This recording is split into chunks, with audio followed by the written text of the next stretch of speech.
Teman-teman sekalian, total kebutuhan ASN tahun 2021 sebanyak 1.275.384 dengan instansi pemerintah pusat sebanyak 83.669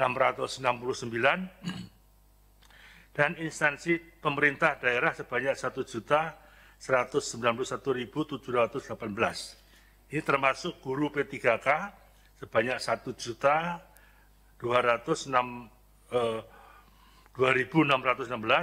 P3K non-guru, dan CPNS sebanyak 119.094. Ini beberapa tahapan-tahapannya.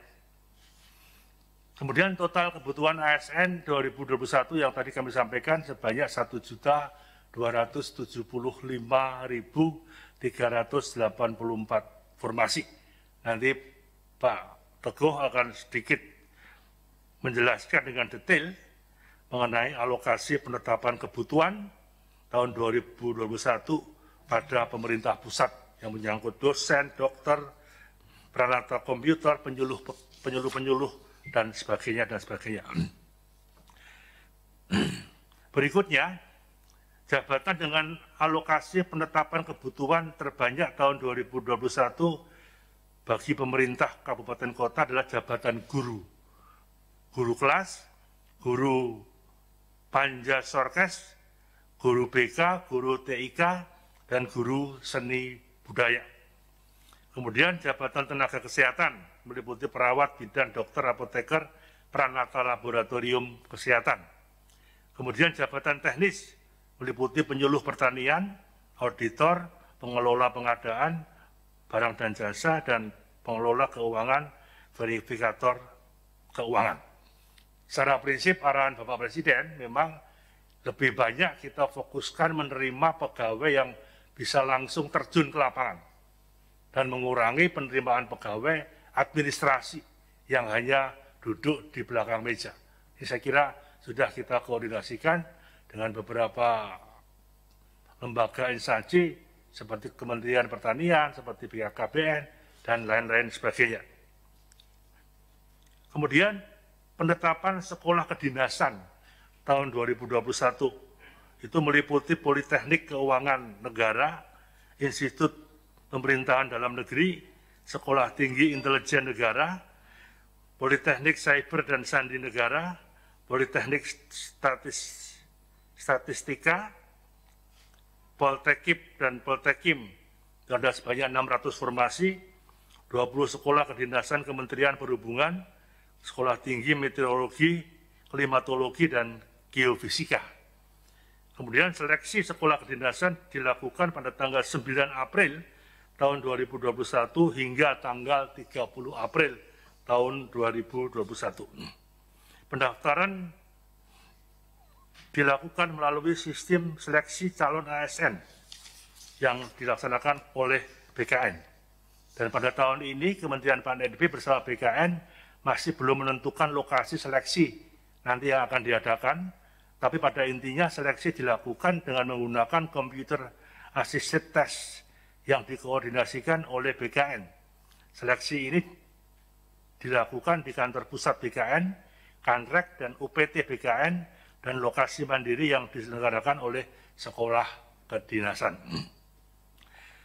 Teman-teman sekalian, saya kira secara teknis nanti akan dijelaskan dokumen apa yang akan dipersiapkan, hal-hal apa yang harus dipersiapkan oleh instansi penyelenggara, seleksi sekolah kedinasan, dan lain-lain sebagainya. Termasuk rencana pengadaan guru P3K tahun 2021 memang kebutuhan pada 34 pemerintah provinsi sudah mencapai 128.656 formasi, kebutuhan pada 504 pemerintah kabupaten kota sebanyak 418.370 formasi. Kemudian rencana pelaksanaan seleksi P3K guru nanti Pak Teguh akan menjelaskan. Kemudian secara prinsip bahwa pendaftaran seleksi guru P3K tahun 2021 dilakukan melalui sistem seleksi calon ASN yang dilaksanakan oleh BKN. Kemudian seleksi dilakukan dengan sistem CAT dan dilaksanakan melalui UNBK Kemendiknas, di mana lokasi pelaksanaan seleksi ini masih belum dapat ditentukan karena panitia seleksi masih harus mempertimbangkan jumlah dan sebarannya. Kemudian seluruh kegiatan seleksi guru P3K diselenggarakan dengan tetap memperhatikan protokol kesehatan.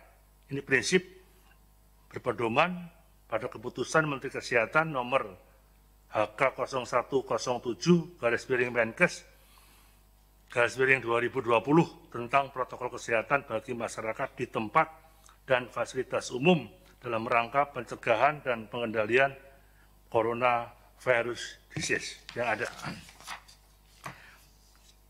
Kemudian beberapa teknis nanti dokumen akan disampaikan oleh Pak Teguh, tapi pada hal yang menjadi sifat ketentuan umum untuk seleksi CPNS, setiap WNI dapat melamar menjadi CPNS dengan batas usia paling rendah 18 tahun dan paling tinggi 35 tahun pada saat mendaftar. Jabatan CPNS dapat dilamar dengan batas usia paling tinggi 40 tahun saat pelamaran, meliputi dokter gigi dengan kualifikasi pendidikan, dokter spesialis dan dokter gigi spesialis. Kemudian dokter pendidik klinis ini juga menjadi titik perhatian kita bersama. Kemudian beberapa aturan teknis nanti Pak Teguh akan menyampaikan bagaimana pelamar tidak boleh diberhentikan, kemudian pelamar tidak berkedudukan sebagai CPNS, pelamar memiliki pendidikan sesuai dengan persyaratan jabatan, dan lain-lain sebagainya, termasuk ketentuan umum seleksi P3K non-guru tahun 2021 nanti Pak Deputi SDM akan menjelaskan secara rinci untuk diketahui oleh teman-teman sekalian. Teman sekalian, saya kira jenis formasi khusus dalam pengadaan PNS dan P3K non-guru tahun 2021 pada pemerintah daerah adalah putra-putri lulusan terbaik, jumlah sesuai kebutuhan, penyandang disabilitas, jumlah minimal 2% dari formasi, dan diaspora jumlahnya sesuai dengan kebutuhan yang ada. Kemudian jenis formasi dan pengadaan PNS maupun P3K non-guru tahun 2021 khusus untuk disabilitas juga sudah kita atur dengan baik sesuai kebutuhan dan sudah kita bicarakan dengan detail dengan BKN dan kementerian lembaga terkait.